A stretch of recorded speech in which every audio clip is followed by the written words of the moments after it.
Ladies and gentlemen, welcome to a realm where reality intertwines with the inexplicable, where the boundaries of reason dissolve into the shadows of uncertainty. Welcome to the political twilight zone. I am your guide through this enigmatic labyrinth, where politics and power take on life of their own.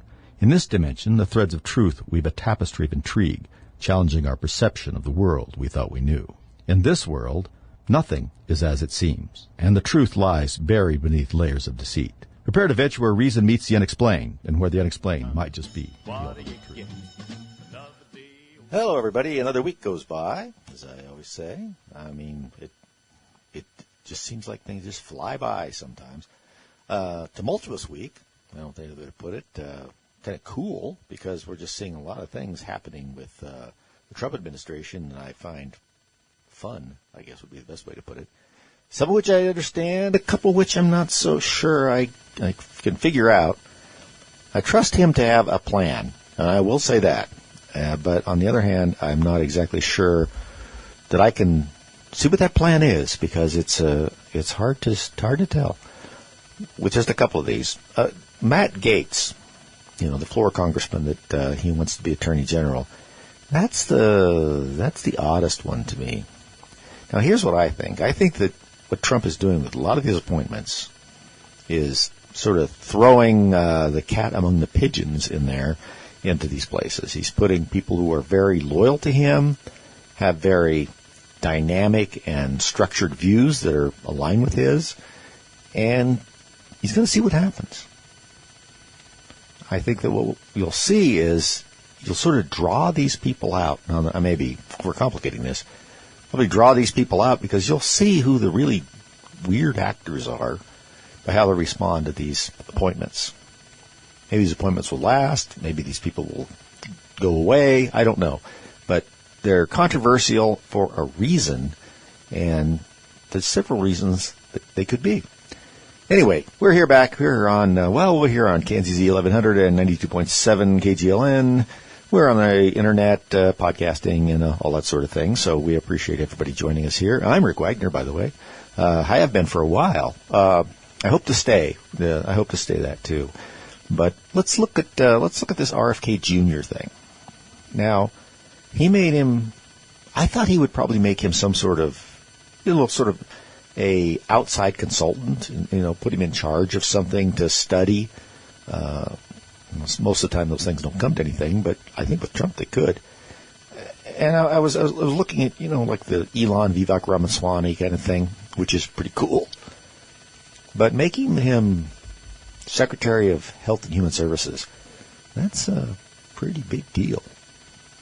Now, I'm not going to say that's not a bloated bureaucracy, because all of them are bloated bureaucracies, but it has a lot of moving parts in it. And you're looking at the way we not only have drugs prescribed, but how they come to the market, how we handle health issues, everything that has to do with it.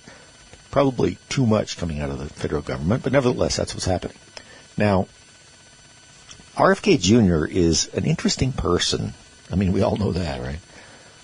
When it comes to his ideas on health. And many of you who have maybe listened to him kind of know that there's some controversy there about some of his thoughts, mainly revolving around vaccines, but a couple other things too. Now, I've listened to him speak for a fair amount of time. I've listened to him on Joe Rogan's podcast, and I understand how you can kind of buy in with it. I kind of do too. He doesn't like the excessive control that the pharmaceutical industry has over the distribution of pharmaceuticals. And this all came to a head, really, when you look at COVID. Because not only did we have these vaccines come out, and yes, Trump was the originator of Operation Warp Drive and came up with the mRNA stuff. But nevertheless, after that, it really got going, as we know. It seems hard to remember, doesn't it? Doesn't that seem like some sort of surrealistic dream that we were all locked up and masked and people were going to jail and they were rushing in and closing gyms, and then people had their equipment outside and they were arresting them for that. I mean, there's so many weird things that you can look at that seem like I can't really believe those happened. But anyway, so we get these vaccines out there, and in order to get these vaccines into operation, not a whole lot of testing was done. And we know now how little was done.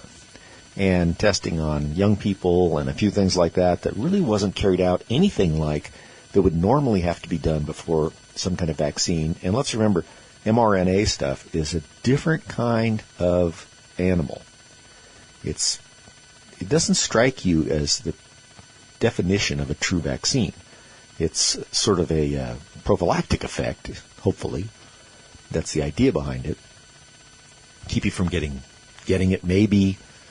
Certainly, the idea is that it makes it so it doesn't get you as bad. But I'm not sure what the metrics are like on that. Once again, I'm not saying that that's not true. What I'm saying is that it's pretty hard to nail down. It's easy to say somebody would have gotten it worse if they hadn't got the vaccine. Yeah, but I haven't really heard of the studies where you actually have a control group versus people who have the vaccine and then where you can compare it. It doesn't seem like we've had one. So it was pretty much on the fly. You know, that old thing about they seem to be building the airplane as they were flying it. Which is understandable. People were pretty upset, worried, panicky even in the beginning. All of us probably were because we didn't understand what it was. And remember that a lot of the early stuff that came out, the video that we saw and so forth out of China, it looked like people were just collapsing in the street, and it was just something going on, like one of the dystopian movies we see where there's some sort of virus unleashed on the world and people fall down, and of course they rise up as zombies, which I didn't see that. We did have some zombies in government, but I don't think it's COVID related. Anyway, what we see here is an understandable reaction at the time. Like you look at it and you say, okay, I get that. I understand why people felt that way. I felt that way a little bit too. We need something.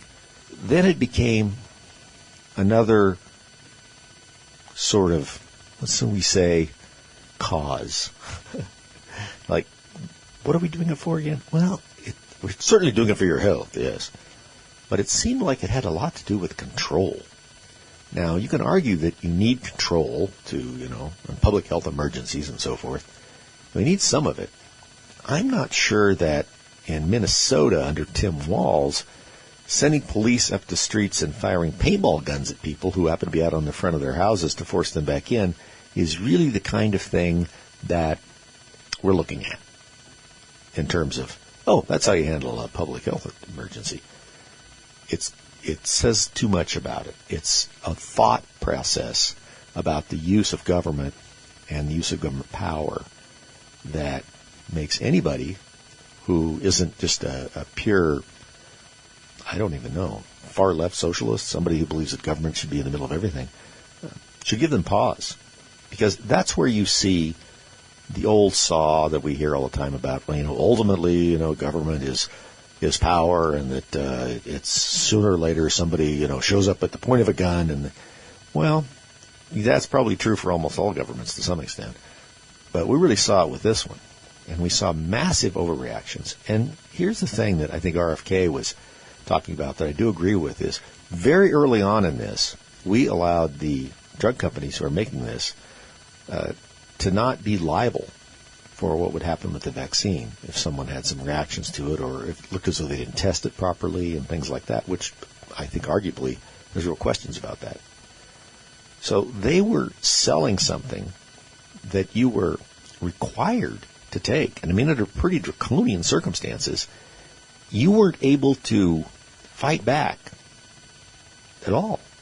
Certainly not through, the courts or anything like that. You couldn't do anything. They were immune from that.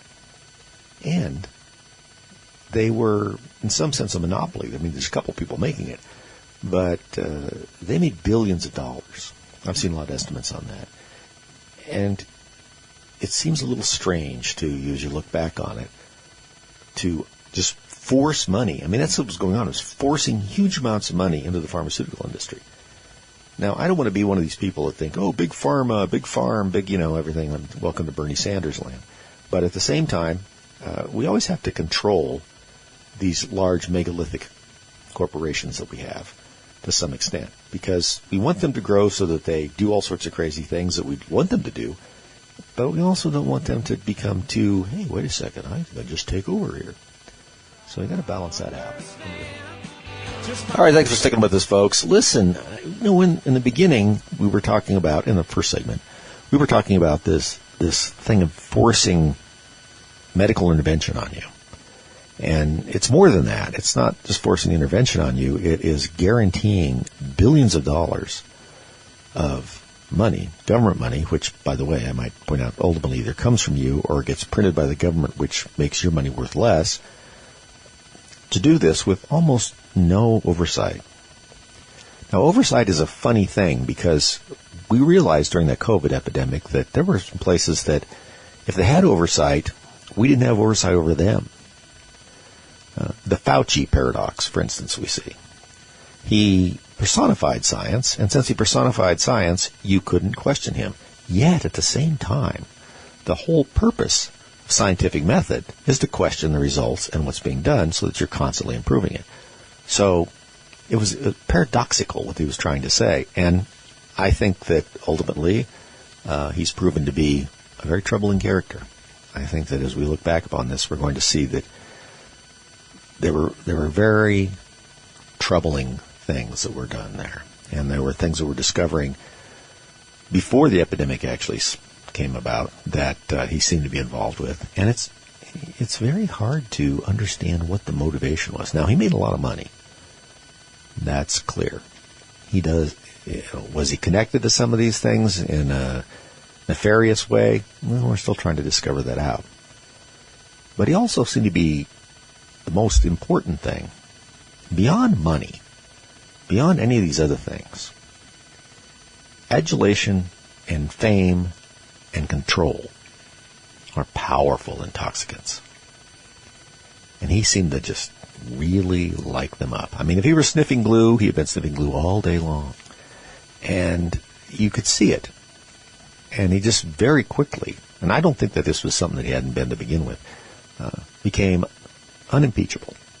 You couldn't discuss anything with him that he didn't know the most of. He became upset. I mean, some of the ways he discussed the whole vaccine situation, and you can go back and look at some of these exchanges between he and Rand Paul in the Senate. They don't even make any sense when you look at them then, much less now. It's just arguing about something that it's not a scientific theory that you have to go to school to understand. I mean, Rand Paul was saying some things, look, this is what's happening, right? And the answer was, no, it's not. Or you don't understand it.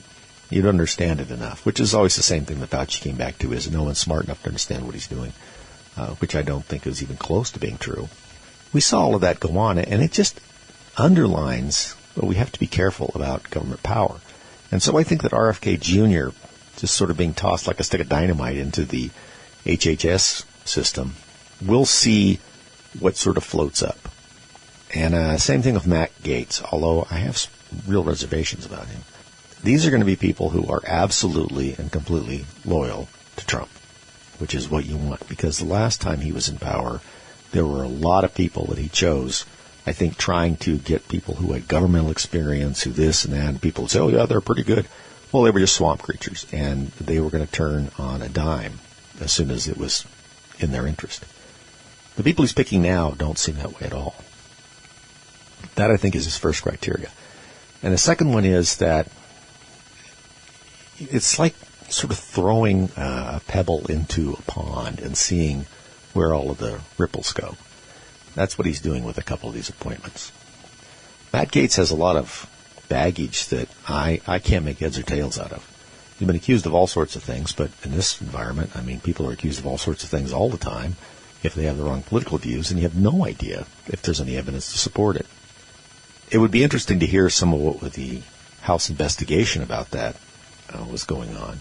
I think of all the people that he's nominated so far, that Gaetz is going to have the hardest time getting through a Senate approval process, even with Republicans in charge, because they're really going to question this. And I am not entirely certain that all the Republicans will go for it. And we got some oddballs in there. We got Susan Collins. We got Lisa Murkowski, So these guys are going to go off, and do their own thing, which is mainly to align themselves with the Democrats. Seldom do they align themselves with Republicans. Susan Collins, oddly enough, aligned herself with Republicans a little more than Murkowski did. And if you study those two people, that's a strange thing as well. But I think there's going to be an issue about getting him through. We'll have to see. I think a lot more will come out. But what I think that Trump wants to do is do a recess appointment.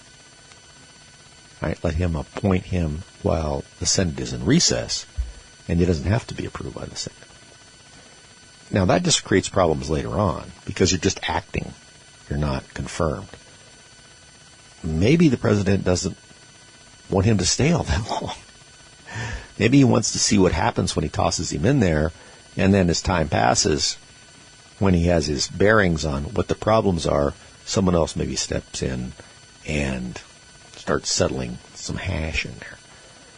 I do think that the president is worried about choosing people that are too tied to the administrative state, and so you go the other way. People who aren't really part of it at all, and see how that goes. It will be fascinating to see. The other thing that's going to be fascinating to see is to see how the economy goes.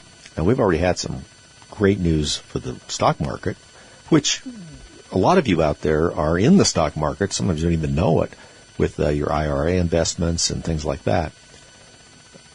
And it's a little shaken up. I mean, with RFK Jr. was appointed on, was it Thursday? Or not appointed, but selected. The stock market took some big hits, mostly in pharmaceuticals. Some of the pharmaceutical names that we know are kind of involved in COVID and stuff like that. But the market tends to just take a whole sector and run away from it. Run to it or run away from it. So a lot of pharmaceuticals took a pretty big hit. I guess we'll see what happens in the next couple of weeks. Sometimes that's a buying opportunity for people, but I don't think they understand fully what the thinking is there from RFK and what he's actually going to be able to accomplish. I mean, moving government in any direction is like trying to get an ox to move sideways. It is not something that you can do easily. You can push on it. You can frustrate yourself, and the ox will probably stay in the same place. So you have to be kind of innovative and patient to get the ship of state turned. I know I make so many metaphors here, but we'll keep our eye on that. Like I said, look at it less like picking someone to manage these things, as some of them, you're picking someone to have everybody react to them. Pete Hegseth in defense. Now, he probably has more qualifications for the defense secretary. I mean, he had some things going on I wasn't even aware of. He's awfully young, which is good, I think, in many instances. He's a combat veteran. He is completely aligned, as near as I can tell, with the United States of America, which is, I think something that you would expect everybody in those kinds of jobs to be, but it's a little hard to find now. And he's completely on board with Donald Trump's thinking on these matters. His focus, what I've seen from reading and seeing him for a while, is the idea that, and this shouldn't be controversial, that the purpose of the military is to be lethal warfighters, to be a deterrent against those who would try and do us harm or our allies harm. And to do that, you have to be, once again, lethal. That part of the whole thing has to do with the military seems to have just sort of drifted away. We're much more interested in very strange things. And we've had very bad leadership. I mean, I don't think that's something that's news to anybody. We always like to talk about, General Milley, but there's others in there, too, that were very disturbing. Some of them out of government, that have been out of government, general officers, flag officers for the Navy that are retired, but are still essentially having their cake and eating it too, because they're getting a good pension and they're also getting security clearance and things like that. And these guys have went out and trashed the leadership of President Trump, which is a violation of the Uniform Code of Military Justice.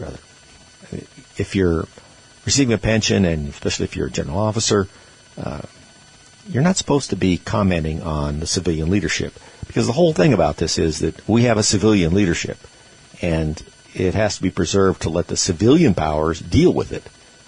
And a little pipsqueaking from everybody that has a star on their shoulder or a couple of stripes on their sleeves in the Navy doesn't mean that they're really supposed to be doing that. And it's a bad idea.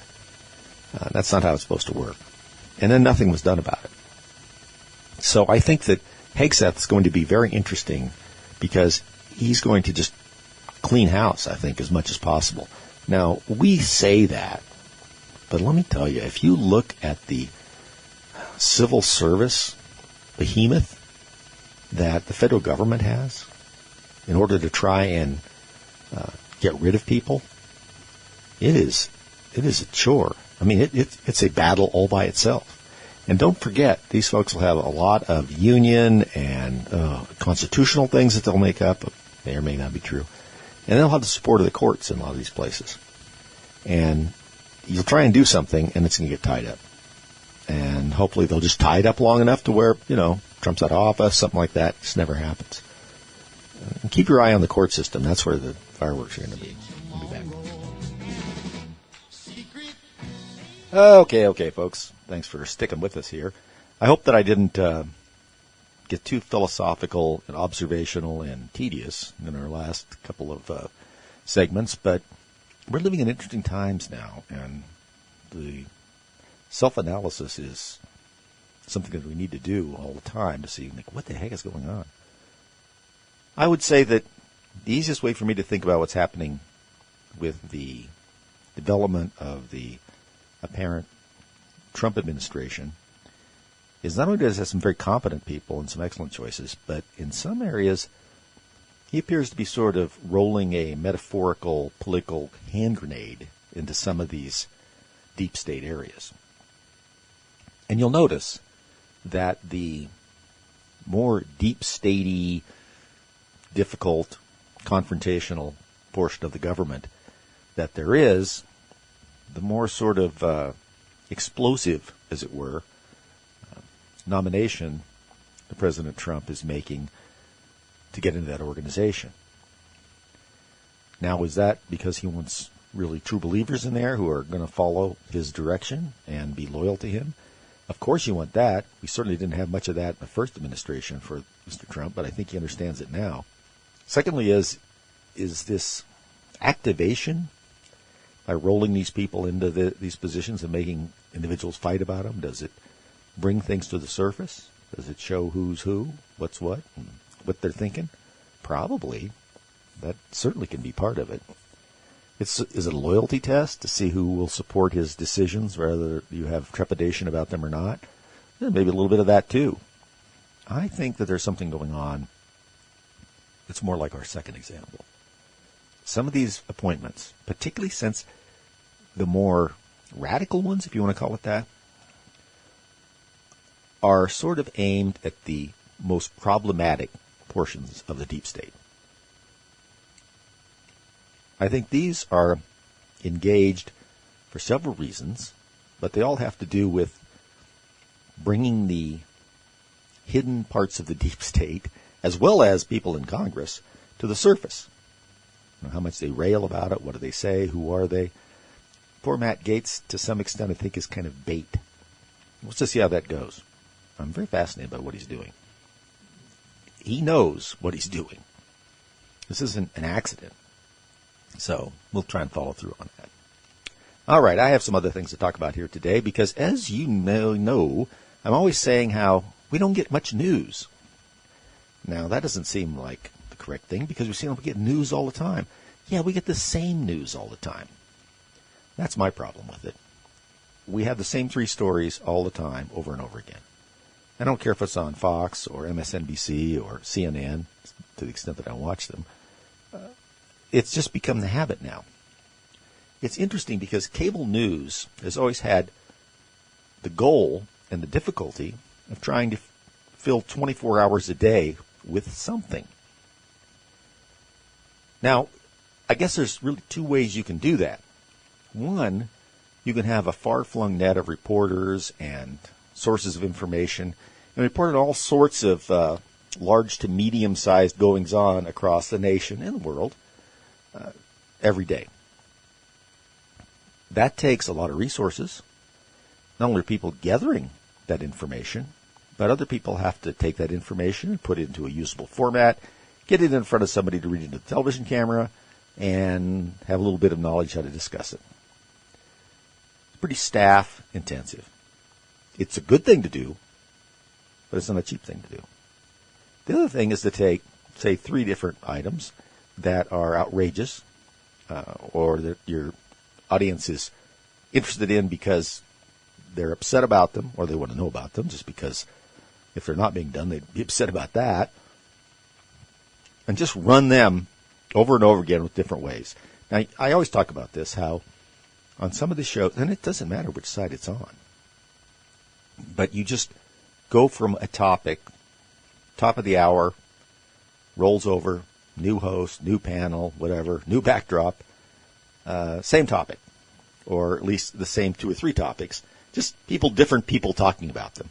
And that's going to be interesting. I mean, there's a difference between me wanting to listen to, I don't know what's a good example.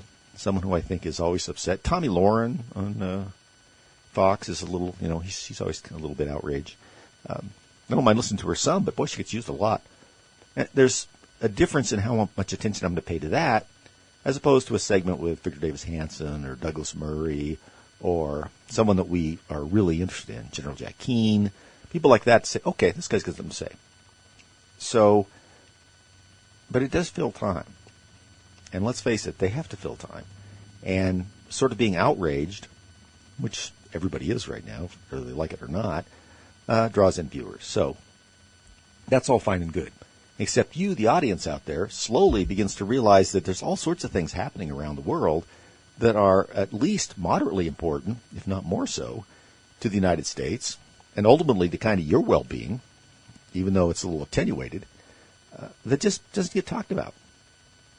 So what I've tried to do is go through every week here and look up a lot of these things, turn my trigger spiders on the internet up to kind of synthesize these things so we can talk about them, because I think it's important for people to have context about what's going on in the rest of the world, because, and in the United States for that matter, because it affects how we conduct policy both externally and internally. Because unfortunately, a lot of things that we wish didn't influence us because of the way we've structured things do. So I always do this called the global hotspot analysis. What's brewing on the world stage? Thought we'd start off with the South China Sea. We all know about the South China Sea. I mean, that's the Taiwan problem. There's both military and economic tension in that zone. What's really interesting about the South China Sea and the Strait of Taiwan there is not just it's a flashpoint for militarization, but, the Chinese are building artificial islands in there, which is always sounds a little interesting when you hear it. It's a sort of floating base, refueling, storage, stuff like that, and docking for shipping. Small floating islands, military usage islands. That can't be an accident. They obviously have some use for them. They're staging them for something. We just don't know when it's going to happen. Or if just staging it and shaking their stick at Taiwan will make them give a little bit that the Chinese people want without further military action. I'm not entirely sure that will happen. Also, when you have these kinds of things going on, there's a lot of tension in the area, not just because of the flashpoint kind of way it is, but that flashpoint is derived from the fact that you have a lot going on in there. And a miscalculation of, 2 ships chasing each other around, playing chicken with each other, all these different ways that China has been overtly threatening Taiwan, and then Taiwan's response, mistakes can be made, which could result in escalation or who knows what. So we got to keep our eye on that. We need stability in that region. We also need to open those trade routes, make sure they stay open. And we do have allies over there we need to support to the extent that we promised to do so that we are getting back to being a trustworthy ally as opposed to a friend to our enemies and an enemy to our friends, which seems to be what's going on in the last 4 years. And if you move on to the continuing conflict in the Ukraine, I mean, NATO is heavily involved in this, right? And I'm not sure it should be, but it is. It's reshaping NATO's strategic posture. As Russia ramps up these attacks, right, U.S. support seems to increase. Military aid to Kiev, as I like to say. It's very critical, but it strains resources, our resources. And people are getting a little fatigued with the amount of money and time we're spending with this. It doesn't seem like we're able to see a resolution to that. I'm hopeful that President Trump has an idea. He's a great negotiator, a great deal maker. I think that's what we needed, and we had just the opposite of that in office up until we see somebody different in January. But things are not going well for either side. But eventually, they're going to go worse for Ukraine because they just have less resources to throw at it. Russia has a lot more. Now, maybe you'll get tired of it, and we've increased the lethality of the population of Ukraine by giving them more technological advanced weapons so that it leverages their power structure. In other words, these are force multipliers with these advanced weapon systems. We give them observational data, stuff like that. But we still have a situation where there's only so many of them, and there's a lot more Russians. And it has to end at some point. And I don't think that the goal can be, what does victory look like? I know we've talked about this before. Does it mean that Zelensky is going to rule Russia? Is that what it means? I don't think that's a realistic idea. So where's this going? What's this all about in the end? Very difficult to say. And look, this isn't something that doesn't happen all the time. These things grow in the telling, as people say, so that they start out one way and then they morph into something else, a long-term slog like this. Eventually people forget exactly what they do want. They're just more about what's happening every day. So we've got to keep our eye on that because, NATO's unity is going to be a real problem. And especially with Trump, who wants them to, pull some weight about the funding commitments to the Ukraine. And they're not very happy about that. Especially since some of them have some really strong energy dependence upon Russia. And there's a limit to how much they're going to do because they'd like to keep, the lights on and some heat going. No windmills, solar panels, and, wishing does not bring energy into Germany, for instance.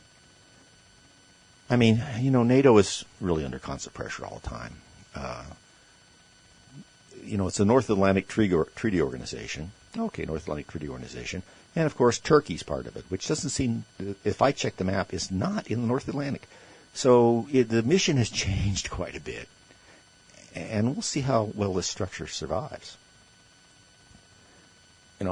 Europe's going to have an increasing energy crisis if this keeps up.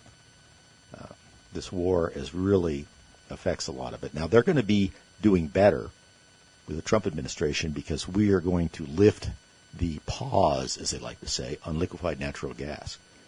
And we have a lot of liquefied natural gas here. And under the Trump administration, I think for the first time in, almost 60 years, we were 100% energy independent. We were an exporter of energy. Of course, that can't happen because that's good for the United States, and apparently the Biden administration doesn't like those kinds of things to happen, so we cut back on that. And so that means we didn't have the availability of liquefied natural gas to sell to Europe, which means they got to get it from someplace else. And the places they get them from, not real friendly, not a good idea. So we can help this by being able to sell them what they need so they don't have to buy it from someone we don't like. I mean, it's just that simple. And that may help us with bolstering our influence on NATO, which we kind of need to have some sort of cohesive plan there, and we don't seem to have any plan at all. And then you just sort of move on to the Middle East. Yeah, that place is just no problems there, is there? These agreements keep, falling apart. And it's obvious that Iran continues to try and get nuclear weapons. The Israelis have done a fantastic job of blowing things up that have to do with that as soon as they find out about them. But it still seems to be a pretty hard goal for them. Now, let's remember, Iran is much more powerful as a supplier of money and some equipment to other people than it is with its own military force. Its own military is not particularly effective. If it were next door to Israel and Israel wanted to take it on, they could, I believe, overrun Iran in about 2 weeks. Of course, that's just speculation, but they're so much better at it. Of course, Iran is too far away from them. You got to go through Iraq and Lebanon, and so it's harder to strike. And Iran just ships money and sometimes equipment to these parasite terrorist organizations that just keep wearing Israel down. So if we can't get them squared away, it's going to be very difficult for us to ever. And we're not going to solve these Middle East problems.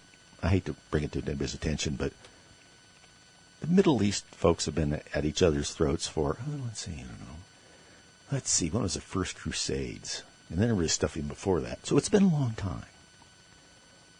So we need to have influence in that area, but we have to have some kind of strategic plan for what's going to happen there, too.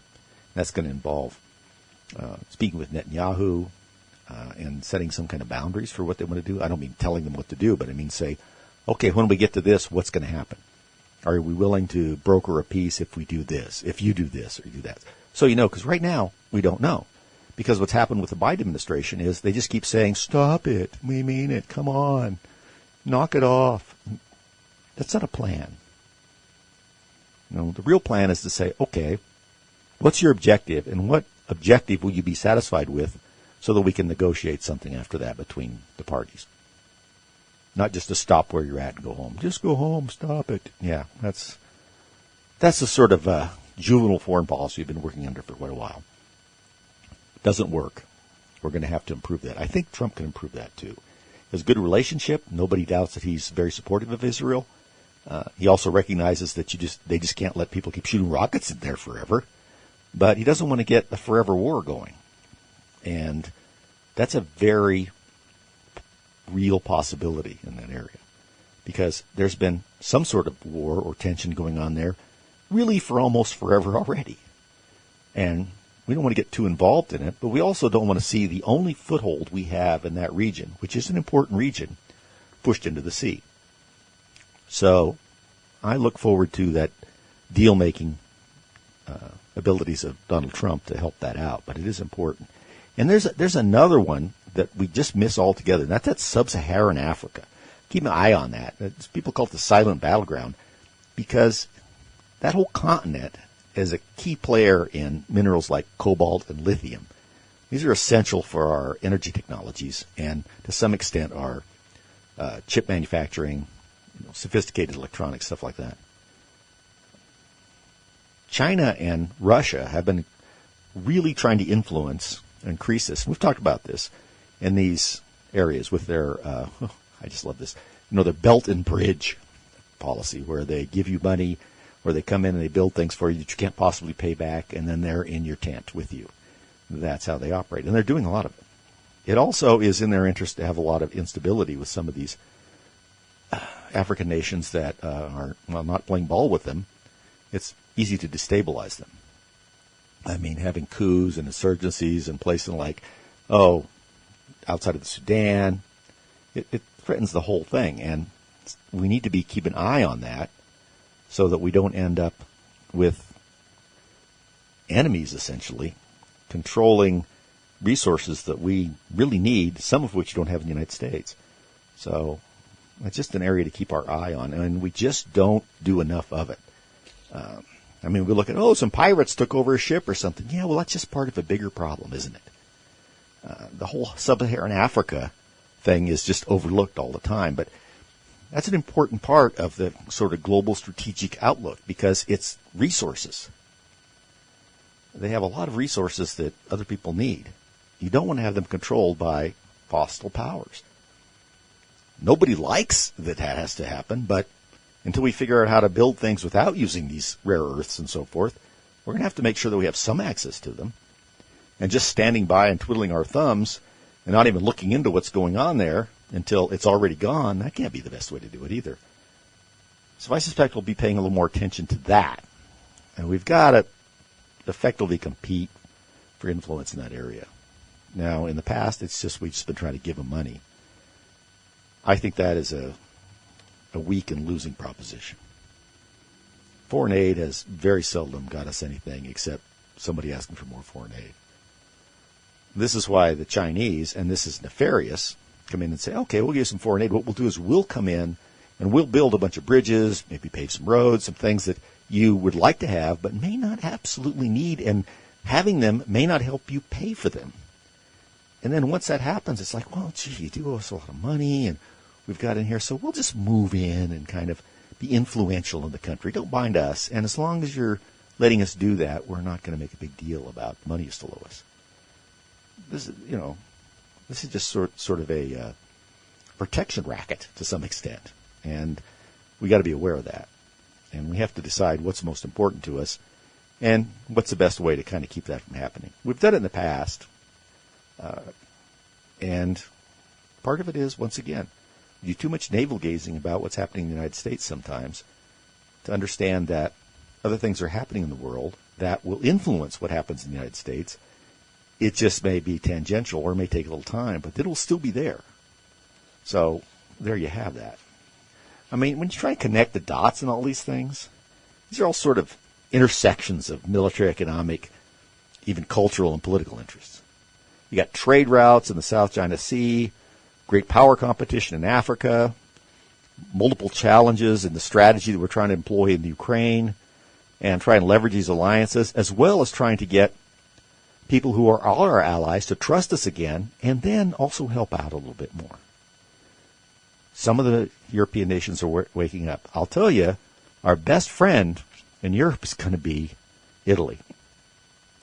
Maloney's administration, for once, seems to have that country headed in the right direction. She's a very good leader, very astute, and she is really on the same page as Donald Trump about many of these issues.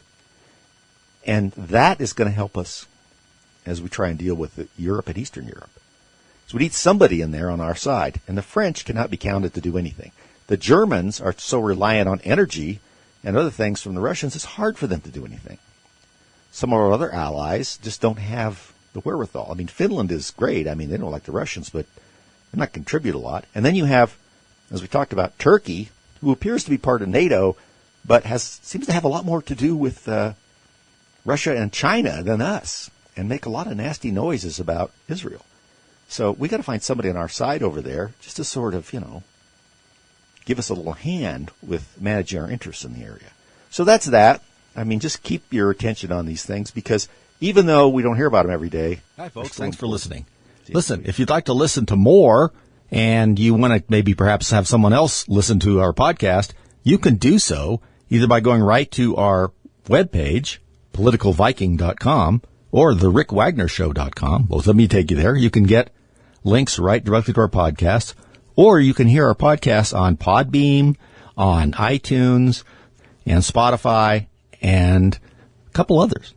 So you can find us. We appreciate it if you do. And if you've heard the show, you want somebody else to hear it, that's a good way to send it to them. Thanks for listening.